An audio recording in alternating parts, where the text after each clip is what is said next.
Et oui, on se trouve en mairie ici à Saint-Julien-les-Rosiers, près d'Alès, avec le maire Serge Bord. Bonjour. Monsieur Bord, bonjour. Bonsoir. Comment l'élu expérimenté que vous êtes a traversé cette période un peu particulière marquée par la pandémie depuis près d'un an?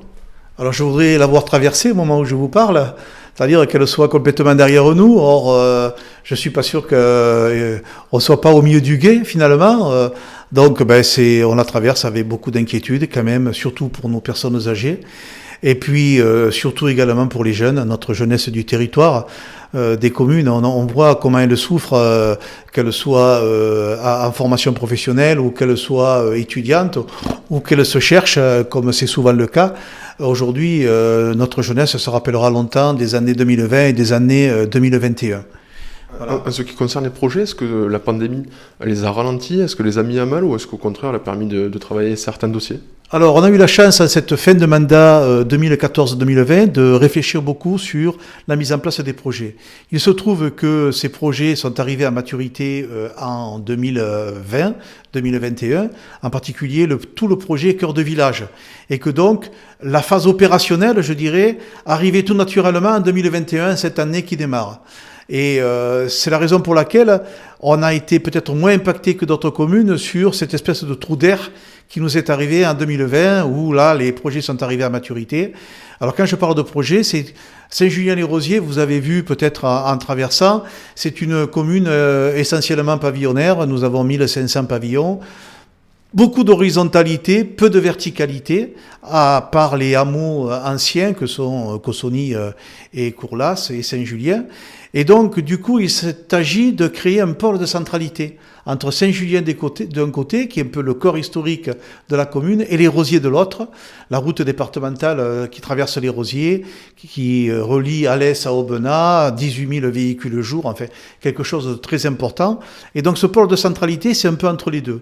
Alors, un pôle de centralité qui va nous faire construire avec le logis Sévenol une cinquantaine de logements sociaux, puisque notre commune a 3400 habitants, donc il ne vous a pas échappé que les 3005, au moment où la loi s'applique concernant les logements sociaux, nous arrivons.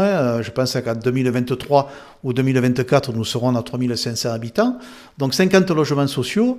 Et puis à côté du logement social, je dirais une maison de santé multisite qui est partagée avec Saint-Martin-de-Valgalgues pour Fillieris et Saint-Julien-les-Rosiers, donc les médecins généralistes.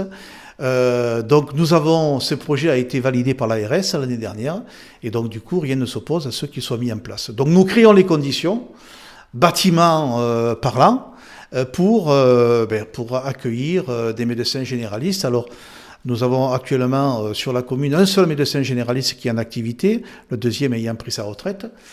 Et à côté donc de ce pôle de santé, nous créons aussi une surface commerciale.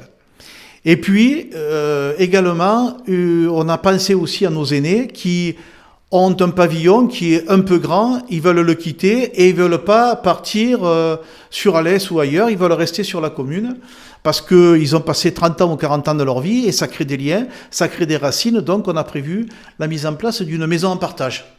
Voilà, il y aura 14 appartements en location. Là aussi, c'est le logis Sévenol qui va officier en partenariat avec Vivadome et le CCAS de Saint-Julien-les-Rosiers. Et là, logements sociaux, surface multisanté, maison en partage, tout ça va sortir en 2021. Vous le disiez, cette commune a des spécificités. Elle souffre aussi parfois d'une image de village dortoir, de ville dortoir. C'est aussi la vocation de ces projets, c'est de répondre à cette... Oui, tout à fait. De la rendre plus attractive. Il est difficile de dire pour une commune pavillonnaire de 1500 pavillons à 5 km de la ville-centre, une commune périurbaine, puisque nous sommes dans la périurbanité, que ce n'est pas une ville dortoir. Bien évidemment, il y a une partie de ce que vous dites et la réalité.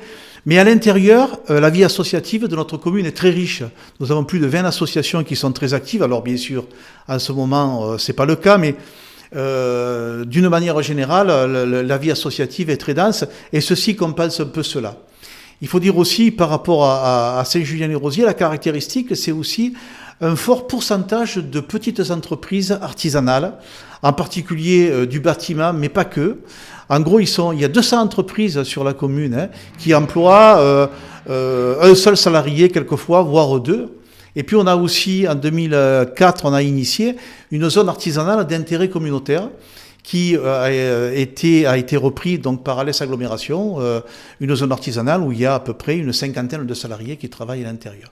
Donc voilà, il y a donc avec ce phénomène de beaucoup de Julie-Rosiens qui travaillent dans l'artisanat quand même, des gens qui travaillent sur place aussi. Oui, il y a donc de la vie à Saint-Julien-le-Rosier qui pèse de plus en plus, on a la sensation, dans l'agglomération d'Alès. Il y a pas longtemps, pas si longtemps, lors du dernier conseil d'agglo, vous avez interpellé justement l'Assemblée au sujet de ce plan de relance de l'État de plusieurs milliards d'euros, dont les petites communes comme les vôtres ne peuvent pas toujours bénéficier, puisque vous le disiez, il y a une part restante à charge dans les projets qui est parfois trop importante pour vous. Tout à fait. Alors je vous remercie de le préciser, puisque ça n'a pas été relayé, mon intervention, et à travers votre question, ça me permet aussi de préciser que nous ne sommes pas forcément une petite commune rurale, mais nous aimons bien cette idée qu'il faut penser aux communes rurales. Et de ce point de vue, je m'associe tout à fait aux maires des communes qui ont une population moindre que la mienne, mais avec laquelle nous partageons les mêmes problématiques. Aujourd'hui, effectivement, l'État, à travers le plan de relance, nous aligne quelques millions d'euros, mais il y a une part restante, effectivement.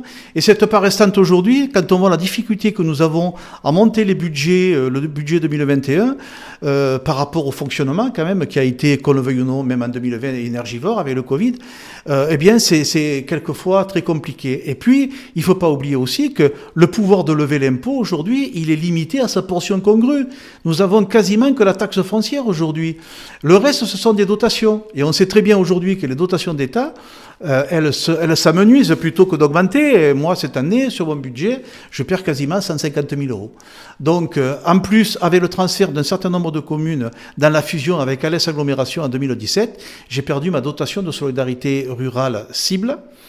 Tout ça par hasard, du jour au lendemain, je suis devenu une commune plus riche, alors qu'en fait, je ne suis pas ni plus riche ni plus pauvre qu'avant, mais le fait que je rentre dans une plus grosse entité a fait perdre. Alors, ça fait gagner à d'autres, c'est vrai, mais bon, là aussi, je suis de ceux qui prônent qu'à travers la dotation de solidarité communautaire, nous puissions peut-être prendre en compte le fait qu'un certain nombre de communes ont été perdantes dans cette fusion. Il faut peut-être reconnaître le fait que par l'intermédiaire d'une péréquation, on pourrait peut-être les aider un peu plus.